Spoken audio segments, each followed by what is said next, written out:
Assalamu алейкум, Европадагы Дальнобой YouTube каналын көрүүчүлөрү, урматтуу туугандар, достор, сиздерге алыскы Европадан чоң салам. Франциядабыз, Франциянын паркингде бир кичинекей чакан паркингде турабыз, туугандар. Бүгүн дагы сиздерге жакшы бир видео тартып, жакшы маалыматтар менен бөлүшкөн турабыз. Мондай бир кичинекей бир паркингдебиз, туугандар. Бардык 4 машина биздин фирманын машинеси. Бул украинский, Мерс. Бул ман болсо меники, Кыргызстан байрагын көрдүңүздөр. Бунун да көргөн болсоңуздар Кыргызстан байрагы. Бул дагы кыргыз, бул менин досум. Бул Мерс болсо, бул Мерс дагы кыргыз. Биздин өзүбүздүн агабыздын машинеси. Ушинтип суббота күнү эрте менен келгенбиз, ошол бойдон ушинтип эс алуудабыз, туугандар. Мынакей. Азыр ушул кыргыздардан интервью алабыз. Ошо кантип келди, кандай жолдор менен келди, канча акча кетти, ошолор тууралуу бир сыйра сурап сиздерге айтып беребиз, туугандар. Мынакей, туугандар. Ассаламу алейкум. Ассаламу алейкум. Бул агабыз болсо Байгазы, Кыргызстандан, Жалал-Абадтан, Аксудан болот. Бул болсо менин досум Рамис. Биз буюрса, туугандар, суббота күнү эрте менен келгенбиз. Ошодон бери ушул жерде эс алып, чогуу тамак кылып, ушул жерде эс алып отурабыз, туугандар. Азыр мен туугандарыбызга суроо берем, бир сыйра сурап, кандай келдиңиздер, ошолор тууралуу бир сыйра айтып берсеңиздер. Биринчи Аксакал Байгазы ака, сизден баштайлы. Бирок кичине катуураак сүйлөйсүз, себеби бизде отдельный микрофон жок да, ошон үчүн бир аз катуураак сүйлөшкө аракет кыласыз. Ассаламу алейкум, кыргызстандык мекендештер, бир туугандар, Европадан Кыргызстанга салам. Мына биз Кудай кааласа Европага водительге ишке келдик. Ишке келип, ишке чыкканыма бир 1 ай ашып калды. 25 күн стажировкада жүрдүм. Баткендик Заир деген акеде жүрдүм. Заир аке, көрүп атсаңыз, ассаламу алейкум. Аке, ишиңизге ийгилик болсун. Ошол Кудай буйруса, мына Арзымат менен да парковкадан бирге жолугуп калып, ушул жерден тамак-самак кылып, мына эс алып атабыз. Жакшы эс алуу, Кудай кааласа, жакшы өттү. Эртең понедельниктен баштап иш, Кудай кааласа дагы, Алла насип кылса. Жакшы, эми биринчи эле суроо. Сиз кантип келдиңиз Дальнобойго, ошо фура айдаганга кантип келип калдыңыз? Мен бул жака келиштен бир раза көп жылдан бери план кылып жүргөм өзүм. Анан Кыргызстандан раза агентстволор менен сүйлөшүп, кыскасы бул жака келиш ал убакта акча да болбоду, кыйыныраак болду бул жака прямо келиш. Анан Хорватияга жумуш чыгып калып, ошол жака бир 120 000 сом акча төгүп, анан Хорватияга стройкага келген биринчи.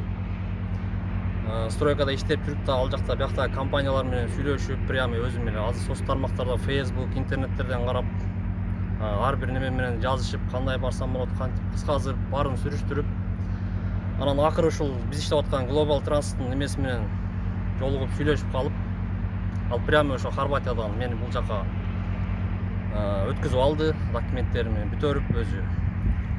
Ошол менен келип ишти баштап алдык, Кудай кааласа, жакшы, Кудай буйруса. Сиз буйруса ошондо биринчи очередь сиз Хорватияга стройкага жумушка келдиңиз. Хорватияда канча иштедиңиз стройкада? Хорватияда 1,5 жыл иштедим. 1,5 жыл. Эгерде секрет эмес болот, сыр эмес боло турган болсо, айына канча бир зарплаталар, канча мында орто эсеп менен ошо стройкада иштеген мекендештер канчадан зарплата алат экен? Хорватияда эми средний айтканда бир 1000 евронун жак биягында зарплатаны алат. 1000 евро? 1000 евро зарплата. 700-800дөн башталат дагы, ошол 1,5 еврого чейин чыгат. Средний 1000 евродон зарплата. Жакшы. Европага келип, мисалы үчүн именно мо Дальнобойдо иштеген кандай сизге жактуу же мындай ага караганда же стройкада иштеп ошол жакшы экен? Не себептен именно ошо Дальнобойго өттүңүз? Же ошо мындай Дальнобойдо иштеген жактыбы? Не себептен? Дальнобойдо иштеген мен бунун биринчиден акчасына кызыктым, ошо акчасы көбүрөөк болгондуктан ошого өзүм кызыгып, анан ушул жака аракет кылдым. Кыскасы бул иштин дагы акчасы көп болгону менен өзүнө жараша азабы бар экен, өзүнө жараша бир кыйынчылыктары бар экен. ошолорго сабыр кылыш керек экен, иштеш керек экен. Ошол. Өзүңүз чыкканда кыйналдыңызбы? Өзүңүз азыр кандай болуп атат? Эми сиздер эми эле ишке чыгып, жумушка чыгып, эми адаптация болуп, мындай эми болуп аткан маалыңызда, бирок сиз уже эле стажер алып, стажер менен жүрүп, үйрөтүп атасыз да. Кандай кыйынчылык барбы? Мындай коркуу сезим. Мисалы үчүн мен биринчи келгенде коркуп, даже ушундай бир убакыттар болгон, машинени таштап туруп, кийимдеримди алып туруп, Кыргызстанга кете тургандай мындай тажаган убакыт болгон да. Сизде кандай ощущение? Менде жакшы эле, эми баягы эртеңки күн эмне болот, эмне жок, аны бир Алла билет.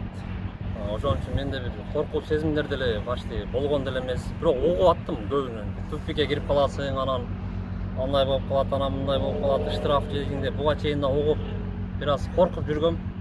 Бирок келгенден кийин жакшы эле иштеп атам. Стажировкам бүтүп чыгар менен эле мени сразу стажировка кошуп берди. Ошондон бери азыр 3-чү стажерде алып жүрөм өзүм. Кудай кааласа жакшы. Эми өзү негизи Байгазы ака мурда мен видеолорду көрүп, мага Инстаграмдан байланышка чыккан, экөөбүз сүйлөшүп турбуз да. Мен чындыгында өзүм билбейм. Кийин номерлерди алышып, буякта да сүйлөшүп жүрдүк. Именно башка фирмаларга эмес, биздин фирмага келип калды. Анан өзү да мисалы үчүн буякта жүргөн көп кыргыздарыбыз мына интервью алып, кантип келип калдың, айтайын деп эме кылсак, мындай камерадан коркот эмес, мындай сүрдөнүп, мындай камерага чыккандан коркот экен. Сизге рахмат. Ушинтип камерага чыгып, элдерге мындай айтып берип атасыз да. Эми ошол Хорватияга келип, бул жака өтүшүңүзгө кандай мындай канча акча кетти биринчиден, экинчиден бул жака өткөндөн кийин сиздин документтериңизди өздөрү бүтүрүп бердиби? Ошол документтерге канча акча кетти? Ошолор жөнүндө бир аз айтып бериңизчи. Так, мен Хорватияга ошол 120 000 сом менен келдим. Хорватияда 1,5 жыл иштедим. Андан кийин могул жака келишиме расход почти болгон жок. Себеби өзүм келип баягы ВНЖга подавать этип кеткен үчүн менден расход болгон жок. 300 евро расход кылдым. Код 95 деген литовскийне ошол 300 евро акча төлөдүм. Анан бул жактан баягы кичине документтерине бир 80 евродой пул кетти. Буяк бияга бир 400 евро пул менен Кудай кааласа өзүм аракет кылып ишке чыгып алдым. Эч кимге акча берген жоксуз, посредниктерге посредник жок. 100-150-200 миң акча берген жоксуз. Андай жок. Мен өзүм себеби баягы сенин видеолоруңду көрүп сага да рахмат, Алла ыраазы болсун, ишиңе ийгилик болсун. Сенден да анча маалымат алдым. Башка фирмалар менен да сүйлөшүп анча маалыматтарды алганым үчүн өзүм эле аракет кылып келдим, Кудай кааласа. Биринчи Алла себеп, Алла каалады, экинчиден өзүбүз аракет кылдык, Кудай кааласа келдик, ишти баштадык. Миң мертебе шүгүр Аллага. Анан Байгазы ака мындай да, мисалы үчүн биз азыр видео тартып чыгарып Кыргызстанда жүргөн мекендештер бар да. Европаны башкача элестетет да. Башкача элестетет дагы, мындай бардыгы сладкий, гладкий эле мындай башкачадай көрүнөт да, баары оп-оңойдой эле болгон да. Ошолорго мындай келгенде кандай кыйынчылыктар болот, эмнелер болот, мындай келгенде чтобы алар моральный түрдө, моральный жактан даяр болуп, ошол кыйынчылыкка даяр болуп келсе дейм да. Мисалы үчүн мурда биздин фирмада эч кандай экзамен албайт болчу. Азыр өзүңүз билесиз, биздин фирмада да экзамен алып баштады. Ар кандай эмелер баштады. Ошолор жөнүндө бир аз айтып кетсеңиз. Эми бул жака келгенде эле ошо рольго отуруп алып эле айына 200 миңден ашык акчаны таба бербейсиң. Бунун да өзүнүн кыйынчылыгы бар экен. Мисалы бир документтерге баягы водитель өзүн чуркатып коет, өзүң да чуркайсың. Бул жака баягы аэропорттон келип алып сени барып тозулуп алып келип, тиги гостиницага жайгаштырган деле адам жок. Кыскасы адресин берип коет. Мен деле ошенткен Хорватиядан келип атканда адрести берип койгон. Словакияга, Братиславага келгенден кийин интернетим жок. Кыскасы өзүң аракет кылып, өзүң чуркап, ошол кыйынчылыктарды жеңиш керек, сабыр кылыш керек. Ар бир кыйынчылыктын артында бир жакшылык бекитилген. Эми келгенден кийин сабыр кылыш керек, иштеш керек. Раз иштейм деп келгенден кийин иштеш керек. Ооба. Мисалы үчүн мен бардык кыргыздарга мисалы үчүн Литвада толтура фирмалар бар. Литвада толтура фирмалар бар. Анан келип туруп иштей албай кетип калган туугандарыбыз да бар, туурабы?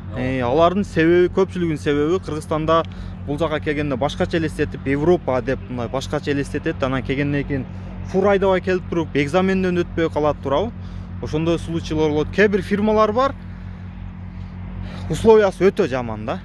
Өтө жаман, гонять этет, нарушение кылдырат, тахону нарушение кылдырат. Анан зарплатаны вообще аз, 1,5 миң, 1,300 алган эмелер бар экен. Анан биздин фирмада азыркы биз иштеп аткан фирмада сиздер эми жаңы келип баштадыңыздар да, опытыңыздар жок. Сиздерге зарплатаны канчадан обещать этти? Так, мен стажировкага күнүнө 30 евродон пул алдым, 25 күн стажировкада жүрдүм. Бизге 2300дөн башталат деген зарплатаны. 2300дөн башталып, ар 3 ай сайын 100 евродон кошулуп, 2700 еврого чейин чыгат деген.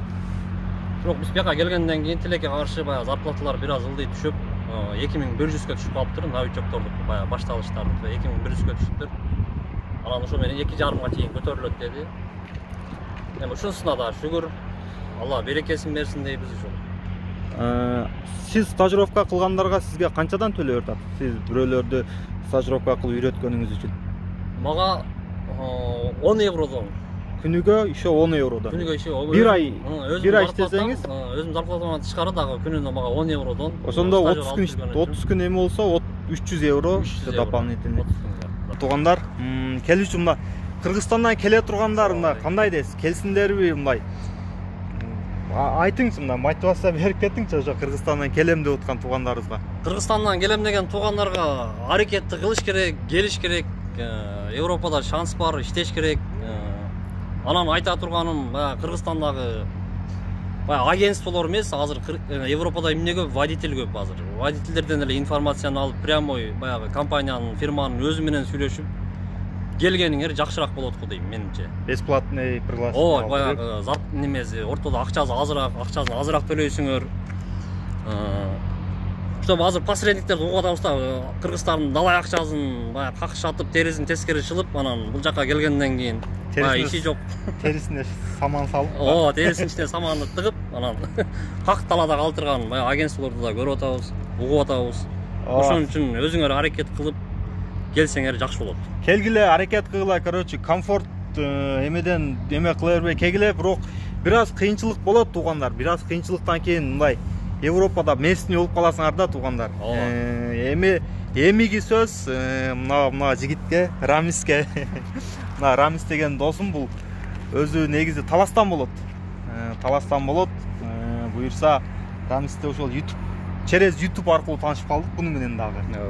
Через Instagram өзү негизи бул эмеде Турцияда, Стамбулда 8 жылдан бери жашайт. Түрк болоюн эле деп калган экен өзү Стамбулда жашай берипчи. Анан экөөбүз жолугуп, постоянно Стамбулга барып, Турцияга барганда конок кылып, Стамбулду айландырып, анан мен буга эме кылдым. Что Европага кел, Европага иште деп, бунун өзүнүн да кызыгуусу бар экен. Ушул жөнүндө дагы эме суроолор бар сага. Мен билем, бирок элдерге кызык да, кандай болду, эмне болду, ошолор жөнүндө бир аз маалымат бересиң. Биринчиден ассалам алейкум, урматтуу кыргыз элим, туугандар, кандайсыздар? Мен мындайча булдуруп алайын эми, сен өзүң абдел сүйлөй бер досум.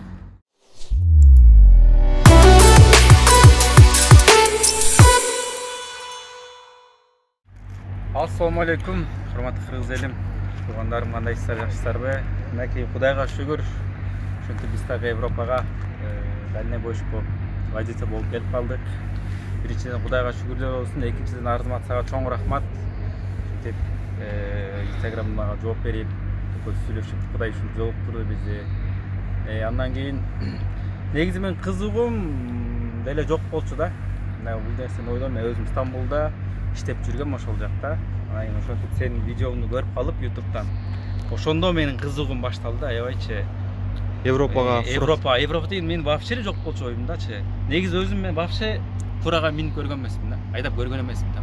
Только легко эле машина айдап жүргөм да. Бирок адам кызыкса, бүт нерсени кыла алат экен да. Сен ошондо Кыргызстанда вообще айдабай келгенсиң. Вообще биринчи жолу кармап отурдум менчи. Мен такы кызыгуум вообще мындай, кандай десем мындай, адамдын өзүнүн желаниясы болсо, кызыгуусу болсо, любой нерсени жеңип кетет экен да. Адамда операция деле кылып атпайбы, самолетте айдап жүрөт да, ачыгын айткандачы. Ушундай желаниям болду, видеолордун баарын көрүп чыктым, баарына лайк бастым, там комментарияда жазып, сага да өзүм жазып, сен дагы жооп берип, Кудайга шүгүр. Ошентип сен менен да байланышып, сен дагы жол жоболорун айтып берип, ошо сен айткандай Турциядан да жолугушуп, ал жактан да жакшылап түшүндүрүп бердиң. Андан кийин азыр önce эле Байгаз айка айтып кеткендей, агентстволорго такыр ишенип акча берип кереги жок. Мен бүт документтерди өзүм эле даярдадым. Ошо Дальнобой группасы бар, ошол жактан бир сыйра информация алдым, бир сыйра сенден алдым, сенден дагы көбүрөөк алдым информацияларды, чын айткандачы. Өзүм эле даярдап, бүт документтерди даярдап, өзүм барып очередке туруп, ошол жерге кирип, Кудайга шүгүр бир айдын ичинде виза чыгып, бул жака келип, аяңжы бастырып, мынакей азыр уже жумушка чыгып калдык. Өзүм дагы жумушка чыкканыма бир айга жете элек дагы. Бир ай боло элек. Бир ай боло элек, сенден жаңы эле түштүм итакта эле. Шөөр менен 3 күндөн кийин эле сразу бул машинаны мага берди. Машинеңдин жылы канча экен? 2022 декабрдын 6-сы да. 2023 башты. Канча миң пробег менен алдың? 52.500 дегенди алдым. Азыр 61.313 ушундай да. Эми көргөн туугандарга, подписчиктерге мындай реальный нерсени айтайлы. Сен мындай да, адам баласы баштаганда эле бардык нерсе чөткий, сладкий, гладкий болбойт да. Сен бир жолу отказ алгансың, туурабы? Эсиңдеби? Бир жолу отказ алдым. Бир жолу отказ алганда ал фирманын дагы, менин дагы күнөөм болгон Сен жок. каякка отказ алдың? Биринчи ошону айт. Кайсы мамлекет? Мурдагысыны мен эмеден отказ алдым. Литовский компанияга тапшыргам. Литовский компаниядан? Аны эми компания атын айтпай эле коеюн. Отказ эме, визага отказ алгансың. Виза отказ алдым. Анын себеби дагы фирмадан болуп калды да. Туура эмес документ. Туура эмес документ, мындай недостатка документ жөнөткөндүм, пригодительныйчы. Ошон үчүн отказ алып калдым. Андан кийин деле мен, болду, отказ алып калдым деп эле мынтип кала өргөн жокмун да. Дагы мен келем деген эле ниет коюп алдым да, астыгачы барам деп элечи. Андан кийин биздин фирмага андан кийин ошо сен менен сүйлөшүп, ошо Турцияда мен өзүм Турциядан тапшырып келдим. Ошол жактан бир аз дагы жеңилирээк болду. Ошо менен очеред батыраак келди, да? Очеред эми батыраак менен 2 айда келди да. 2 айда келди. Койгондон кийин СМС менен коюп коет экенсиң, мейлге эле жөнөттү эле. 2 ай дегенде. Келгенден кийин ВНЖга тапшырдың, ВНЖңды отказ. Келгенде ВНЖга тапшырдым. ВНЖда отказ келди. Ал ВНЖда отказ келген себеби ал январь болуп калган үчүн мындай обновление болуп аткан да, жаңылып аткан убактарда ошол убакка туш келип калды. Очеред просто отказ деген, очеред кайра жаңыдан алгыла деп койду системдичи. Ошон үчүн кайра жаңыдан алып, экинчи жолу тапшырып, анда дагы тырышып туруп алдым да, мен иштейм деп кетип калган жокмун да, иштеш керек. Канча убакыт кетти? Общий. Мен ошондо чындыгын айтсам, урдагы жылы сен видеону кайсы айда бир апрелдерде көрүп баштаган болушум керек да. Март-апрель көрүп баштагам 2022. 2023 бир жылдан ашкан эми ал убакта мен Б категориялар болчу менде. Сын да бастырдым, Эни да бастырдым. Визаларга баарын аракет кылып, мына бир жыл дегенде почти бир жылда бир аз эле ашты. Уже ушул жерде иштеп калдым да. Жакшы, кыйынчылыктар жок экен? Эми кыйынчылык деген кандай десем, эми бул жакта акеле бар, сен барсың дегендей, мына көп кыйынчылык мага боло өргөн жок да, Кудайга шүгүр. Анткени мындай любой жумуштун да өзүн адам өз жеңил кабыл алыш керек да. Мына башкалардын ойгой эле мындай оор бул жумуш кантип айдайм деп, кантип эметем деп элечи, мындай жеңил кабыл алсаң, жеңили болот экен да. Ошого желание болуш керек экен да. Бирок мен мисалы Байгаз эки азыр айтып кетти. Там тупиктерге кирип кетет экен. Мен калдым тупикте. Ошо өзүнчө чыккандан кийин 3-4 күн эле Франциядан жол жабык болуп калып, ошо тупикке калып, же астка кете албай, же артка кете албай. Бирок ушул жерден да айтып кетейин. Зайыр акеге чоң рахмат. Ассаламу алейкум, мени көрүп аткан болсоңуз аке. Зайыр аке менен сүйлөшүп, мага мен ага бесоположение жөнөтүп, бирдеке кылып чыктык да ошол жерденчи. Бирок ал жерден энди калып калганда полициялар келген, мен полиция келсе экен деп ойлодум. Анткени полиция келген күндө сопровождение барып чыгарып кетет болчу, жакса да бир 40-50 штраф жазат болчу да. Полиция келдиби? Полиция келген жок да. Мен келсе деп ошол жерде 5 километр мен ошонун ичинде айланып жүрдүм да, городдун ичинчи. Там запрещен болгон жердечи. Бирок Кудайга шүгүр чыгып кеттим ошол жерденчи. Бирок полицейскийлер бул жакта башкача сөзүн ачыгы мындай жардам берип, башкача болот да бул жактын полицейскийлеричи. Көрүп эле калып эле там штраф салып эле. Наоборот да, мына келсе экен дейт экен. Келсем мына жолдорду ачып, кичине сопровождение менен чыгарат деген ойлор болду да. Бирок вот сен менен жүргөндө чын айтайын, сага бир аз таянып жүргөм. Мен кантип элем, сен мындай артка айдаган мен ончо кыйын деп ойлогом, артка эмес, астыга айдаганда жүрүш керек экен да. Анткени астыга сен 80-85 менен айдайсың, артка 10-20 менен эртеп баары коет экенсиң. Мен да жакшы артка айдан билбечим, бирок Кудайга шүгүр азыр үйрөнүп алдым да. 10 жол түшүп карасам да коем да баарыбирчи. Кылып кетет экенсиң ал нерсеничи.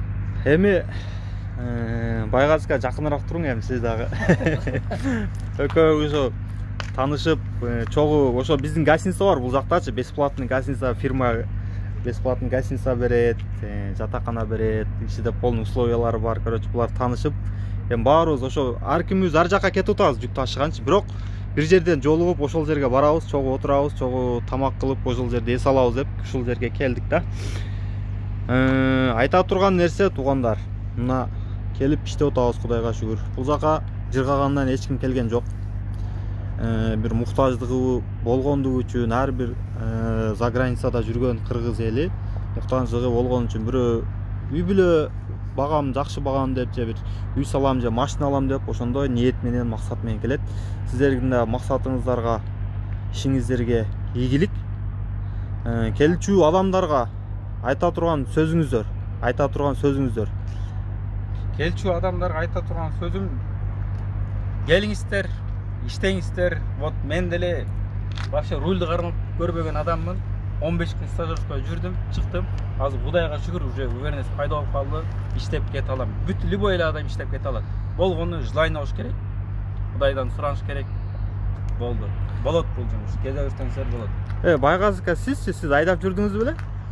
Мен Кыргызстанда 1-2 жолу эле айдагам. Так мында аркага вообще айдаган эмесмин фураны. Анан бул жака келип ошол үйрөнүп атабыз жакшы. Баягы ориентирди жакшы алыш керек. Анан бул жакта фирманын планшети бар.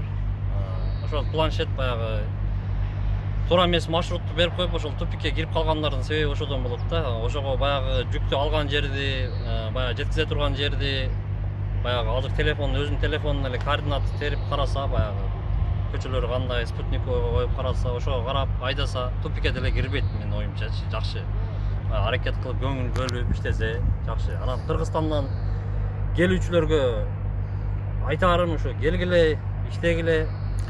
Анан машинени айдап үйрөнүп келгиле деп койбойсузбу? Азыр мисалы үчүн экзаменден Кыргызстандан үйрөнүп алып келсе, бул жактан анча эле жеңилдик болот өздөрүнөчү. Үйрөнбөй келип бияктан баягы экзаменден өтпөй кетип калгандар деле болуп атат да.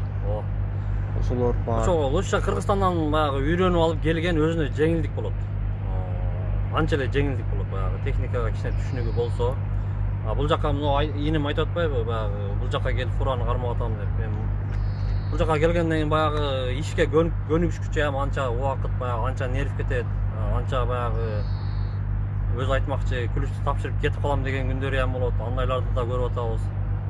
Бир Токмоктукта бир Нурбек деген бала бар, ал дагы ошол вообще фуранын жанына жологон эмесмин байке деп, ал дагы келип стажировкада жүрүп, азыр өзүнчө бир машинаны алып. Өзү кыргыздар кыйын болот да өзү негизичи. Анан ал дагы бир жерге бир тупикке кирип калып, телефон чалып, Байгазы эке ушундай болуп атат дейт. Нурбек, эч нерсе эмес, сабыр кыл, чыда, баягы. Ал дагы күлүштү тапшырып кетем деп калып, биз бул экөөбүз баягы группабыз бар, сүйлөшүп, кичине бири-бирибизге поддержка кылып, колдоп дегендей иштеп атат. Жакшы, азыр анча көнүгүшүп калды. Сиздер неге мени группаңыздарга кошконбайсыздар анда? Сен менен эмне кошобуз сени? Сиз стажёруңузду чакырбайсызбы? Ким стажёр? Келиң. Аваз эке. Менде стажёр бар, бул 3-чү стажёр. Мен өзүм машина алып чыккандан бери уже 3-чү стажёрду даярдап атам. 2 стажёр кетти, ал бирөө машинаны кабыл кылды. Бул тууганыбыз өзбек тууган, өзбекстандык Ферганадан болот. Бул биздин фирмада казак туугандар, өзбек туугандар, короче, мусулмандар, биз бири-бирибиз менен жакынбыз, чогуу отуруп. Экөөңүздөр эмне мурда тааныш белеңиз? Мен бул жака агентствого баягы фирманын немеси менен сүйлөшүп калгандан кийин анан мага баягы бул жактан документимди даярдап аткан бала айтып калды. Хорватияда дагы бир өзбекстандык граждан бир адам жазып атат, ошого неме информация берип. Судимости справкаларды кайсы жерден алат, ошого айтып кое аласыңбы деген. Макул айтып койдум деп, анан бул номерин мага берди. Менин номеримди буга бериптир. Анан экөөбүз сүйлөшүп, мындай кыласыз, анан тигиндей кыласыз деп. Себеби мен мындан алдынаак тапшырган үчүн баягы менде опыт болуп калды. Анан мен буга айтып, мен аркыман 1 айдан кийин эле бул уже документтерин бүтүрүп, бул дагы келип калды. Анан стажировкага сага чыгам дегенден алып ошо жүрөбүз стажировкада жакшы. Эми өзүңүздү бир сыйра тааныштырып, эме кылып койсоңуз. Мен Farg'ona viloyatining Rishton tumanidanman. Endi bu firmaga to'g'risi kelish oson bo'lgani yo'q. Hamma narsani, hamma ishni ham qiyinchiligi bo'lganda O'zimda ham ozgina qiyinchiliklar bo'ldi. Endi qiyinchilik qanaqa endi? Hujjat masalasi bir pasda bo'ladigan narsa emasdi. Siz O'zbekistondan emas, jaranısız. Pasportunuz, pravanız polni O'zbekistondiki. Ha, O'zbekistonlik. Ha. Polni prava mana hammasi O'zbekistonniki. Men o'zi kelishimdan Xorvatiyaga qurilishga kelganmiz. Stroykaga, Xorvatiyaga stroykaga kelgansiz. Stroykaga kelganmiz. O'zi niyat qilganman shu Yevropaga shu C kategoriyasi bo'yicha o'sha borib bir ishlab ko'raman deb niyat qilib olganman. Xudoga shukr, mana niyatimga yetyapman. Yetib ham qoldim, xudo xolasa. Bayg'az aka o'zi yaxshilab yuradi-da, o'zi yaqinda chiqqan, o'zi bilib ekan bor. Juda yaxshi master. Ha, Yaxshi o'rgangan. U hech haliga nima qilmaydi. Yaxshi Bilganini aytadi, o'rgatadi. Yaxshi, sizlarga dag'i ishingizlarga igilik. Ошол men kanalimda O'zbekistonlik o'zbek tuğanlar var, Qirg'izistonlik o'zbek tuğanlar var, Qozog'istonlik tuğanlarımız var. Men lично bugun bir qozoq tuğanımız yazdı, arzumatımla men keldim, Xudoga shukr. 2 ay bo'lib qoldi, ishda o'tam. Уже стажер aldım, ishda o'tabыз deb o'tadi da. Ошолорго баарына салам. Салам. Sog' bo'lasizlar, salomat bo'lasizlar. Бардығына салам. Mashinamiz bo'ladi. Mashinangizlarning yili qancha? 23. Машинаның жылы 2023. 2023. 2023. 20.000 километр ашып қалғанда қабыл қылып алдым. Қазір 36.000 километр болды. Анан булар, короче, булар баары семенный. Менен башка баары семенный. Эми качан Кыргызстанга мынтип жүрө бербей, канчада барып келесиздер эми? Эми Хорватияда былтыр августта барып келген боюнча бара электин отпускага. Себеби бияка документ тапшырып алганым үчүн бияктагы биротоло ишке кирип жайгашып алып, анан барайын деп ушул жака аракет кылып, Кудай кааласа сентябрларда отпускага кетейин деп атам. Сентябрда өзүмчө машина алып чыкканга 3 ай болот, сентябр. 15-тери 20-лары 3 ай болот. Ошол 3 айда бир отпуска берет экен. 3 айда эмес, 2 айда. 2 айда, кааласаң 3 айда, кааласаң 6 айда алсаң болот экен. Эми ошол өзүм кичине иштеп сентябрь, октябрларга Кудай кааласа отпускага барып, семьяны көрүп келейин деп ниет кылып атам, Кудай кааласа. Жакшы. Короче, ишиңиздерге ийгилик, жаңы чыктыңыздар, адаптацияга жакшы үйрөнүп, не максатта келген болсоңуздар, Аллахым максатыңыздарды, ой ниетиңиздерди ишке ашырсын. Бардыгыбыз ким жакшы максатта келип болсо, подписчиктер, урматтуу достор, мына элдер баары келип атат. Келем дегенде силер да баарыңар кегиле. Келүүчүлөргө ийгилик баарыңыздарга. Күн болуп аракетти кылгыла, келгиле, Кыргызстандан иштегиле, кеткиле. Биздин Кыргызстаныбыздагы өнүксүн, өссүн, Кыргызстанда да жакшы иштер болсун, зарплаталар көтөрүлсүн. Биз Кыргызстан бул жакта Европада жүрбөй, эртерээк Кыргызстаныбызга, эли журтубузга, үй бүлөбүзгө кайтып кетишти Аллахым насип этсин баарыбызга. Арзымат, сага да ийгилик ишиңе.